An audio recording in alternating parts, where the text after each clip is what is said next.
Imagine só, Putin sobe ao palco em Valdai, solta mais um daqueles discursos que parecem feitos para encher linguiça, cheios de generalidades e bravatas. À primeira vista, não há nada de novo, afinal, o que mais esperar de um líder que repete os mesmos mantras há décadas? Mas o detalhe crucial não está no que ele diz, e sim no que ele omite, na maneira como diz e no que isso revela. Não são as palavras em si que importam, mas o vazio por trás delas. Se você assistiu ao discurso ou leu algum resumo, percebeu, as respostas são superficiais, misturam piadas de mau gosto com ameaças veladas, mas falta substância. Falta um plano concreto. Falta, acima de tudo, coerência. A verdade é que Putin já não controla a narrativa. Ele é quem está sendo conduzido pelas circunstâncias. Os aumentos de impostos, por exemplo, não são uma escolha sua, mas uma necessidade desesperada de manter uma economia que se esfarela. Ele fala em sucessos das Forças Armadas russas, mas até esses supostos triunfos são ridículos diante da realidade. Os números que ele apresenta são distorcidos, manipulados para esconder o fracasso evidente. E o mais preocupante, quanto mais ele tenta se justificar, mais expõe sua incapacidade de reverter o colapso que ele mesmo ajudou a criar. Vamos analisar alguns trechos desse discurso que chamam a atenção, não pela originalidade, mas pela revelação involuntária que trazem. Muitos criticam Putin quando ele distorce a história, quando inventa narrativas sobre a Ucrânia, sobre a Rússia, sobre o passado. Mas é justamente nesses momentos que vemos quem ele realmente é, ou quem gostaria de ser. Suas comparações históricas não são inocentes. Elas revelam seus delírios de grandeza, sua obsessão por se equiparar a figuras que na verdade ele deveria repudiar. Um dos pontos mais chocantes foi sua tentativa de reescrever a Segunda Guerra Mundial. Parece impossível afundar ainda mais em revisionismo, mas Putin conseguiu. Ao falar sobre a Polônia, ele praticamente justificou as ações de Hitler, sugerindo que os poloneses teriam sido os culpados por não cederem às exigências nazistas. Esqueceu-se convenientemente de mencionar que a Polônia foi a primeira vítima da agressão soviética, dividida entre a Alemanha e a URSS em um pacto infame. A mensagem é clara: para Putin, ceder a agressores seria a solução. Se a Polônia tivesse aceitado as condições de Hitler, talvez não tivesse sofrido tanto. Ou seja, segundo essa lógica distorcida, a culpa não é do invasor, mas da vítima que ousou resistir. E aqui chegamos ao absurdo máximo. Putin, que se vende como grande combatente do nazismo, agora ecoa a retórica de Hitler. Ele repete os mesmos argumentos usados pelos nazistas para justificar suas atrocidades, como se a história pudesse ser reescrita ao sabor de seus interesses. É como se ele dissesse: bom, talvez os outros também tenham culpa. Talvez devessem ter cedido. Mas cedido a quê? À anexação de territórios? Ao genocídio? À dominação totalitária? A que ponto chegaríamos se a Europa tivesse se rendido a Hitler? Putin parece ignorar que a resistência foi o que evitou um mundo ainda mais sombrio. O mais irônico é que ele usa o mito da Grande Guerra Patriótica para justificar sua guerra na Ucrânia, mas ao mesmo tempo normaliza as ideias nazistas. Como se não bastasse, ele projeta em seus inimigos exatamente o que ele próprio representa. Quando acusa a Ucrânia de nazismo, está, na verdade, descrevendo a Rússia sob seu comando, um regime expansionista violento, que não hesita em destruir vidas para impor sua vontade. É uma confissão involuntária, mas reveladora. Putin sabe muito bem o papel que a Rússia desempenha nessa guerra, o mesmo papel que a Alemanha nazista teve no século passado. E as ameaças não param por aí. Quando questionado sobre os drones russos que atacam alvos na Europa, ele responde com cinismo, como se fosse uma brincadeira. Não vou mais mandar drones para a Dinamarca, diz, como se isso resolvesse o problema. Mas a questão não é a Dinamarca, e sim o padrão de agressão que ele representa. Putin não se importa com as consequências de seus atos. Ele age como se as regras internacionais não se aplicassem a ele, como se pudesse invadir países, matar civis e ainda assim ser tratado como um líder legítimo. O que nos leva a uma pergunta incômoda: para quem trabalha para Putin hoje? Seja como soldado, operário em uma fábrica de armas ou propagandista nas redes sociais, é hora de refletir. Depois de ouvir esse discurso, como ainda é possível acreditar que ele está do lado certo da história? Como defender um homem que justifica o nazismo, que distorce a verdade e que leva seu país ao abismo? Putin não é um líder. Ele é um fracassado que se agarra ao poder enquanto a Rússia afunda. A projeção é clara. Ele se vê como uma vítima, como se o mundo tivesse forçado a invadir a Ucrânia. Mas a verdade é que ele escolheu esse caminho. Escolheu a guerra, a repressão e a destruição. E agora, diante do fracasso, tenta culpar os outros. A história, porém, não será gentil com ele, nem com aqueles que o apoiam. Porque, no fim das contas, Putin não é um herdeiro da vitória sobre o nazismo. Ele é a prova viva de que o monstro que a Rússia ajudou a derrotar no século passado ressurgiu, e agora está no Kremlin. Milhares de vidas, destrói cidades inteiras e ainda assim não consegue vencer. Mas não se enganem, esse tigre de papel tem garras afiadas pela impunidade. Cada vez que Putin ameaça, o mundo hesita. Cada vez que ele mente, alguém acredita. E é justamente essa hesitação que o alimenta. Ele ri das sanções, porque sabe que elas são aplicadas com a mesma firmeza de um castigo dado a uma criança que já aprendeu a ignorar o não. Ele zomba das resoluções da ONU, porque os vetos russos transformaram o Conselho de Segurança em um teatro de sombras, onde as palavras não têm consequências. E ele continua a guerra porque entendeu uma verdade incômoda. O Ocidente prefere o desconforto de uma guerra distante à dor de uma guerra real. Mas não se iludam.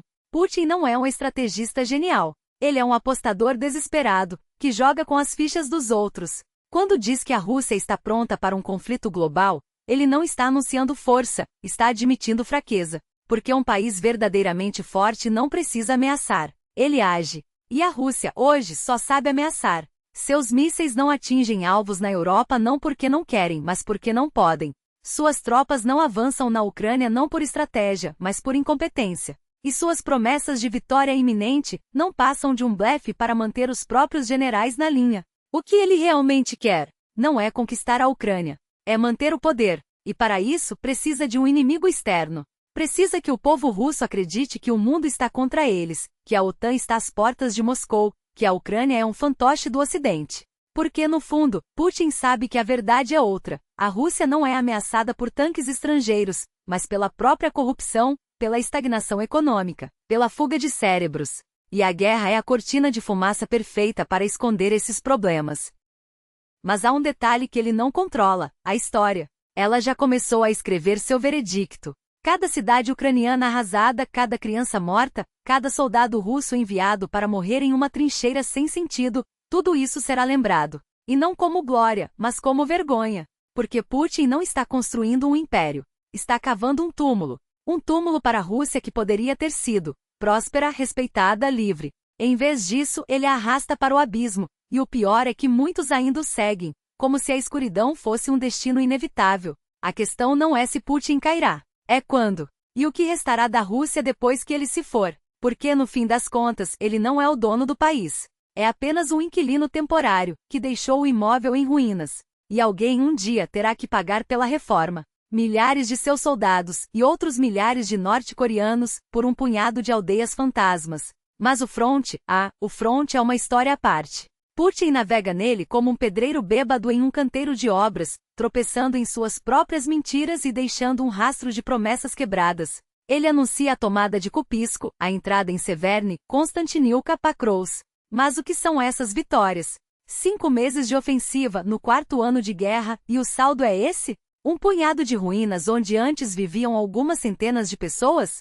Até mesmo esses supostos avanços são uma farsa grotesca, desenhada a lápis de cor por generais que parecem ter perdido o contato com a realidade. As próprias Forças Armadas russas, em seus relatórios oficiais, contradizem as fantasias do Kremlin. Mapas divulgados pelo Ministério da Defesa mostram territórios libertados que, na prática, não passam de manchas de tinta sobre áreas ainda contestadas. Analistas independentes como o Canal Z desmontam essas narrativas com uma precisão cirúrgica, onde o Estado-Maior russo vê controle total. A realidade mostra bolsões de resistência, linhas de frente instáveis e cidades que mudam de mãos como fichas em um jogo de pôquer. Até mesmo blogueiros militares pró-guerra, como Yuri Podolyak, já não conseguem esconder o desespero.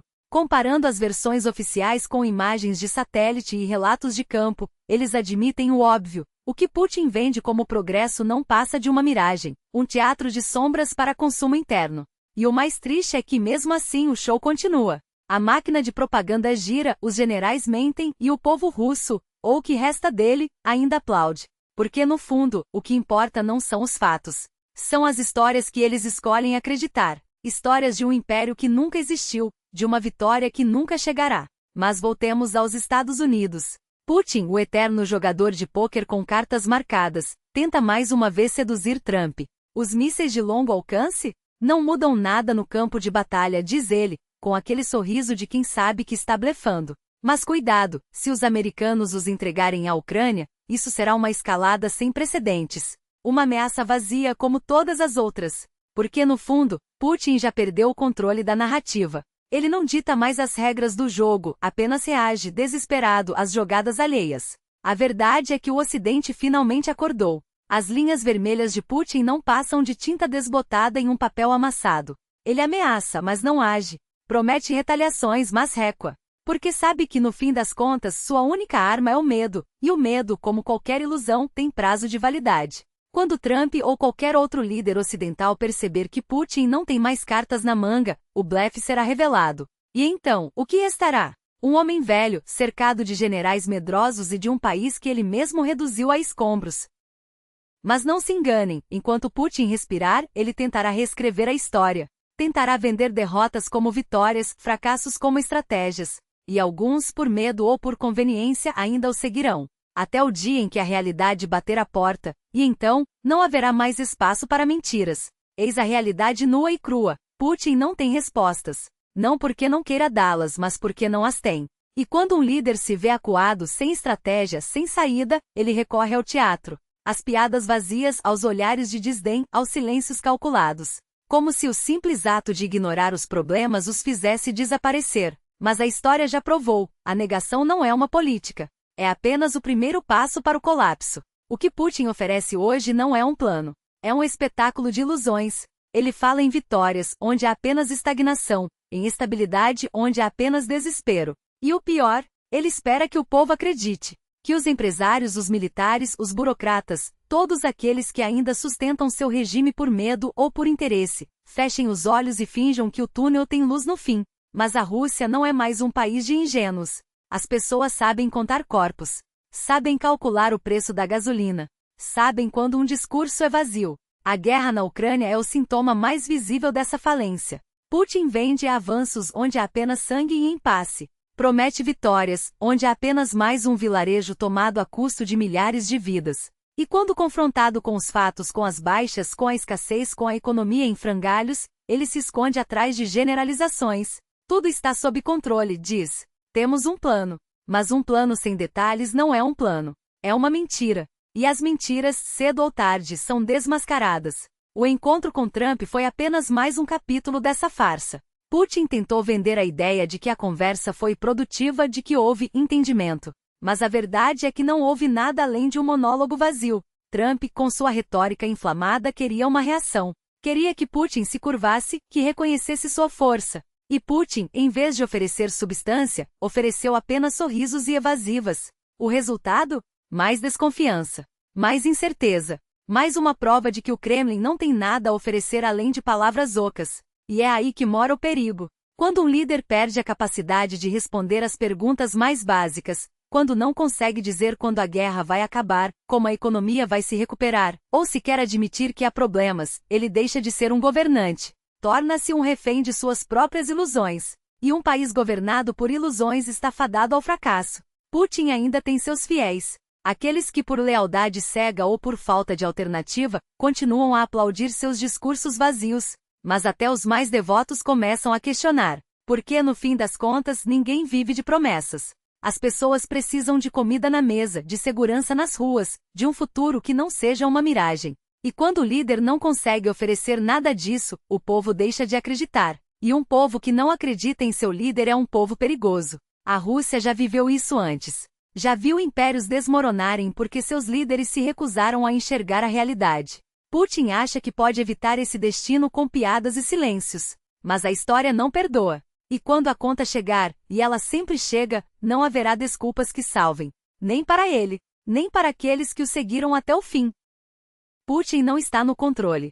Ele não comanda a economia, não dita os rumos da guerra, não tem respostas para o povo. O que ele faz é repetir ameaças vazias como um ator sem roteiro, improvisando falas que ninguém mais acredita.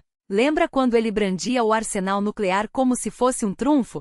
Agora até isso perdeu o efeito. Trump deixou claro, ameaças nucleares não o impressionam. E o que Putin fez? Recuou. Não por sabedoria, mas por medo. Porque no fundo, ele sabe que não pode bancar as consequências. A Europa, essa sim, é o verdadeiro pesadelo de Putin. Ele acusa os europeus de prolongarem a guerra, como se não fosse óbvio que eles jamais permitiriam que a Rússia engolisse a Ucrânia. É a mesma lógica de sempre. O Ocidente não vai assistir a um país ser devorado sem reagir. Mas Putin insiste em fingir surpresa, como se não soubesse que a história se repete. E o pior, ele não tem plano B. Só sabe repetir a mesma ladainha. Os ucranianos vão se cansar, vão desistir. Mas os ucranianos não se cansam. E a cada dia que passa, a Rússia perde mais homens, mais recursos, mais prestígio. Olhe para o fronte. 5 meses de ofensivas sangrentas, 5 meses de promessas vazias. Antes, Putin falava em tomar cidades inteiras. Agora comemora a conquista de vilarejos como se fossem troféus. Uma força de 1 milhão de homens com 1 milhão de baixas entre mortos e feridos, com o orçamento do país esgotado, e tudo o que conseguem é avançar alguns quilômetros. É patético. Mas o mais assustador é que Putin ainda acredita nas próprias mentiras. Ele diz que não há mobilização, enquanto famílias choram seus filhos enviados à força para a guerra. Ele diz que a economia vai bem, enquanto o povo enfrenta inflação, desemprego e fábricas fechando. E o que ele oferece? Discursos, piadas, silêncios constrangedores. Enquanto isso, a realidade cobra seu preço. As sanções apertam, a economia definha, a guerra se arrasta. Putin não tem soluções, só desculpas. E cada vez que ele abre a boca, é um tiro no próprio pé. As pessoas já não acreditam nele. Não por revolta, mas por exaustão. Porque, no fim das contas, o que mais importa para o russo comum não é a Ucrânia, não é a glória imperial, mas sim se haverá comida na mesa, se o salário será suficiente, se o futuro ainda existe. Putin perdeu o timing, perdeu a confiança, perdeu até a capacidade de mentir com convicção. E quando um líder perde isso, não há volta. A história não perdoa quem se recusa a enxergar a verdade. E a verdade é que Putin já não governa, ele apenas sobrevive. Até quando? Ninguém sabe. Mas uma coisa é certa, a conta sempre chega. E quando chegar, não haverá desculpas. Nem para ele, nem para quem o apoiou até o fim. Em tempos de crise, as pessoas não querem desculpas mal ensaiadas nem discursos vazios, elas precisam de firmeza de direção, de alguém que saiba o que fazer. E o que Putin ofereceu? Um espetáculo de improviso, um show de palavras sem substância, onde até as mentiras soaram cansadas. A ilusão de controle se desfez porque nunca passou disso. Uma ilusão. Uma mágica barata, sustentada por recursos que ele desperdiçou como se fossem infinitos. Mas a realidade não perdoa desperdícios. E agora, quando os erros começarem a cobrar seu preço, e eles cobrarão, mais cedo do que se imagina, ninguém vai querer lembrar que um dia acreditou nessa farsa.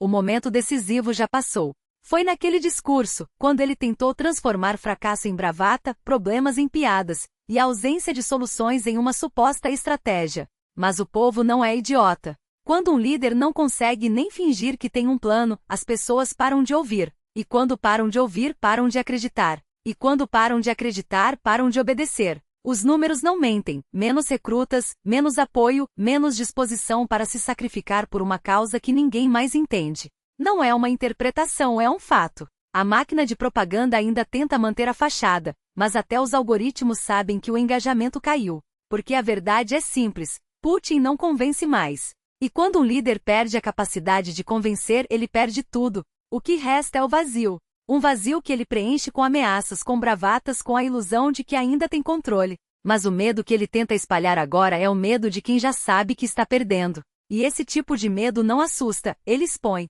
Expõe a fragilidade, a falta de rumo, a incompetência disfarçada de autoridade. As pessoas não querem mais assistir a esse espetáculo. Elas querem sair do teatro. E quando a cortina cair, não haverá aplausos. Só silêncio. Um silêncio que já começou a se espalhar.